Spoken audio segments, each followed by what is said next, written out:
What's up, everybody? Welcome back to Mike's Tool Shed. This episode is another one dedicated to tools that I needed, and these are tools that I needed for work. If you've seen a couple other past videos, you'll know right now I'm in charge of a warehouse job, and I've actually never been the foreman on a warehouse from the ground up. I've done every aspect of a brand new warehouse, but I've never actually been in charge of the whole damn thing. So these are all tools that I usually borrow from someone else, but now I have no one to borrow them from, so I have to go get them myself. And this shit is getting expensive. Like, I think I've already spent like $300 on new tools that almost everything is stuff that I usually borrow from people, but new tools that are going to make my job a little easier or better. So this is a little Home Depot haul, simple stuff. I didn't go fancy on any of it.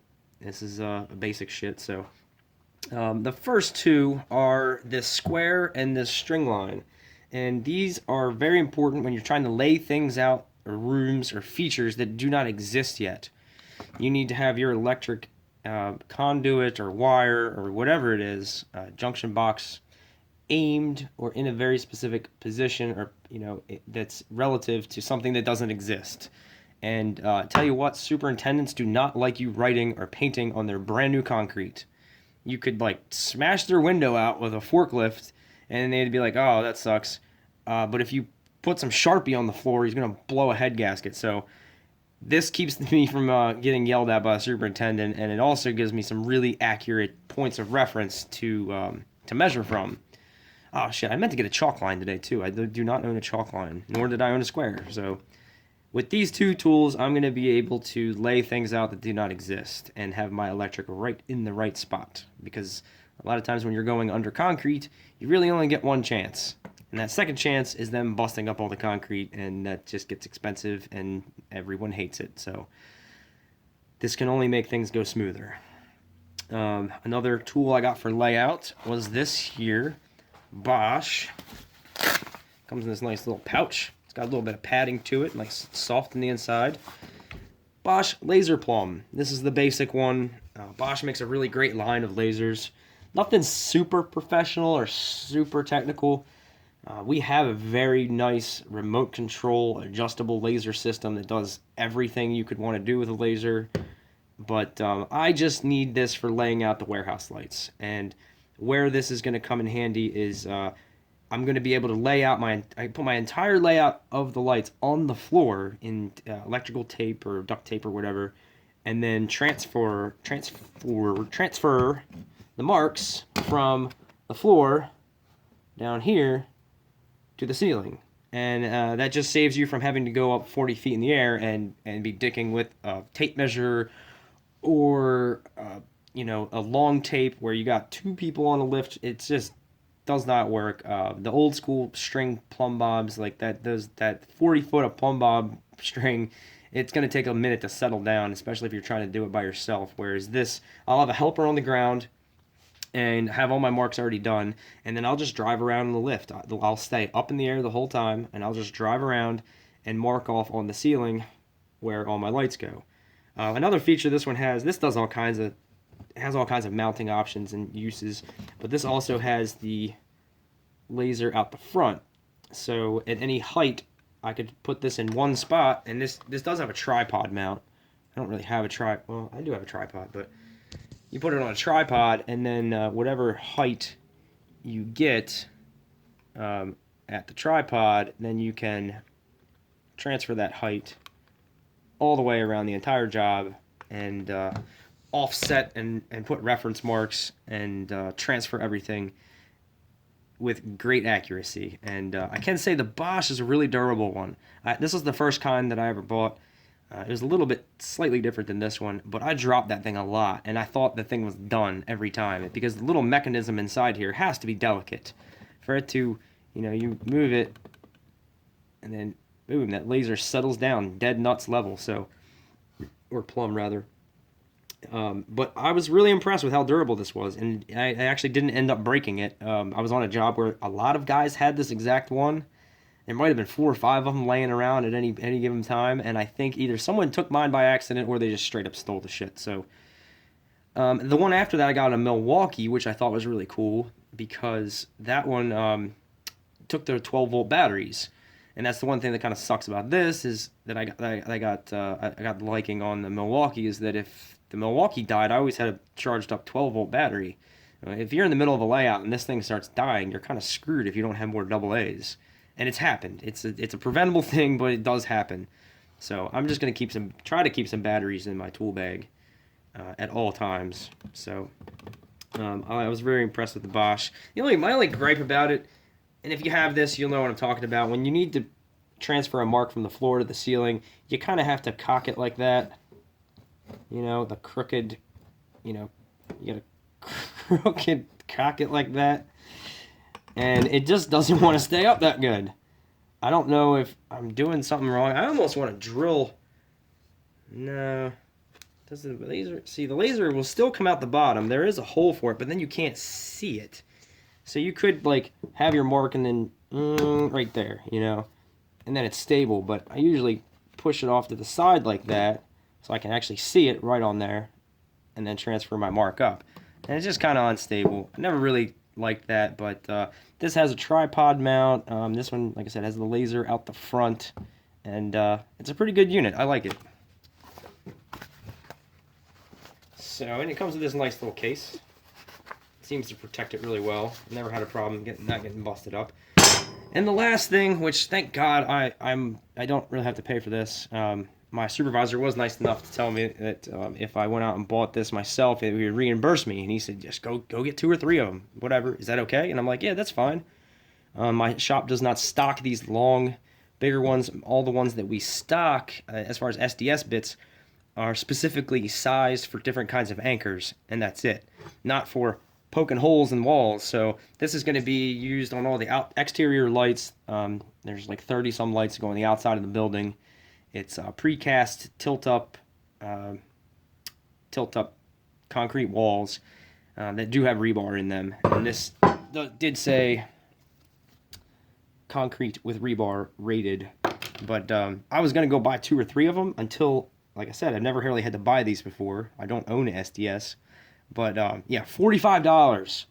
I get it. This is like a serious implement, It's got the quad tip on it. It's a Bosch. That has to be very accurately machined so it fits in all the drills. But $45, I can't drop $150 on drill bits. And I'm not going to get reimbursed for it for another week or so. So, I got to buy it. See my boss, give him the receipt. He's got to take it back to the shop. Hopefully it doesn't sit on his desk for a couple days. Then he's got to give it to the lady who has the little box of money, and then she'll add that to my whatever the next paycheck or pay stub I get from the shop. So sometimes it takes a little bit. So one will be good for now. It's only 30 some holes. As long as nothing goes too crazy or the wall's not too incredibly tight, this should go through it, I think. This is one of the bigger drill bits in SDS Plus that Home Depot had, but that is the style that we have at our shop that they supply us with. And on top of that, I've got my eye on a Milwaukee 18-volt SDS, which brings me to a question. If you made it this far in the video, I can't decide whether to get the long one that's kind of yay long and sort of almost sawzall shaped. The body of it sawzall shaped, and then they have another one where the motor's vertical, and it must have some kind of 90-degree gearbox, and it's like a short little square compact model. The only difference that I can see, or the advantage to one over the other, is that if you have the longer one, you can get that whole thing into an 8 or 10 inch, 12 inch junction box, and it's long, and you can stick it in there. But the little stubby one is it's not going to fit inside certain junction boxes that you're trying to mount. Other than that, does anybody know what the real difference is between those 2 styles of SDS? If you know what I'm talking about, the one, you can tell the motor's like this, and the poking bit's over here, and the other one kind of looks like a Sawzall with a drill bit, front on it. So I'm leaning towards the longer one, but I don't know. Does anybody know the difference? I imagine it's probably a little more reliable too, because it does not have to transfer the motor power 90 degrees out the end, whereas this one is motor, gearbox, bit. This one's motor, maybe a 90-degree thing, then a gearbox, and then the bit. So I feel like the long one would be more useful and it'd be better in the long run. So if anybody has any insight on that, I've asked a couple guys I work with. Most people like the longer ones, just simply because they go into junction boxes easier. But then again, if you're on an extension ladder, your wall is here, and then your arm is way back here. You're not as close to your work surface, so there's also that. Let me know what you guys think in the comments, if anybody's used both or knows that there's a specific difference between them. That's about it. That is about it. That tool will be coming soon. That's another one I'm gonna have to get through my shop and have them take money out of my check. But that's something like I need now. It's just gonna save me dragging a generator all over this stupid warehouse. So, and a lot more people I work with are getting them. So, and none of the guys I work with are gonna have them. They have all just bullshit for tools. They don't have shit. So, I'm gonna need to get it myself. I think that's about it. I know I haven't uploaded. I didn't upload in like a week. I've just been busy as shit. I'm either been busy, or if I've had time to do a video, I'm dead tired. I've been working a handful of days extra, working overtime. When they tell you a concrete truck's coming at 11 and it doesn't come till 3, you can't say, oh, sorry, I get off at 2:30, just good luck with the concrete, because if something goes wrong with the concrete and you're not there, it's your fault. It comes back on your ass. So I've had a bunch of and not incredible amount, but hour and a half, 2-3 hours of overtime a day. It just adds up, and I don't want to do these videos when I'm tired. I feel like it's got to come through on the video if I sound tired. I feel tired. I feel like I sound tired now, but I got a lot more energy than I've had the past couple weeks. So it's that, making time for friends. School, I don't know if I ever mentioned this. I have mentioned it in live streams and in comments, but I'm a fourth-year apprentice. I've been in the trade for 15 years, 16 years. And honestly, when I first got into the trade, it was kind of a weird thing if you were in school, especially in residential. I started in residential, and not a lot of guys were in school. And now certain municipalities, certain counties are requiring, one journeyman per 4 apprentices. You just can't have a company and send 10 dipshits out there that don't know what they're doing. Some of the inspection, whatever, the county inspectors, they want like at least one person that knows what the fuck they're doing per 3 or 4 people. So it's becoming a necessity in the field. So if you want to get into the trade, just count on going to school right away.